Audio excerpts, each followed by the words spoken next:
Kinabukasan nga mga mi, ito ang bumungad sa aking paglilinis, sa aking pagwawalis, ang mga patay na garapata na nalaglag sa aming sahig dahil sa aking paggamit ng Avermectin 4-ounce solution from Castle Pet. Kaya nga po ako'y nagpapasalamat dahil binigyan po tayo para pwede nating magamit sa ating poor babies at napakadali nga po lamang pong itong gamitin dahil meron na po siyang instruction at dosage kung paano mo siya gagamitin. Ayan, kung makikita nyo ang aking alaga, hindi po siya mapakali at talaga namang kamot ng kamot.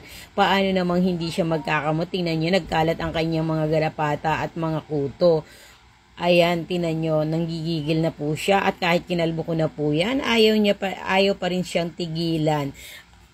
Tiniis ko na nga lang nakalbo na ang aking alaga, o diba?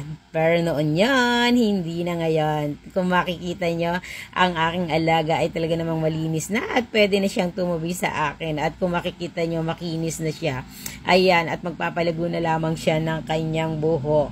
Pwede na rin po siyang i-hug. At siya nga pala, bawal nga po pala ito sa mga coolies, pregnant, lactating, and pets under 8 weeks of age. At ganito nga po pala ang paggamit nito. Ilalagay mo lamang sa pinakabatok ng inyong alaga. O diba? Simpleng-simple lang. Ganyan lang po siya. Kaya ano pang hinihintay nyo? Nasa yellow basket na yan. Bye!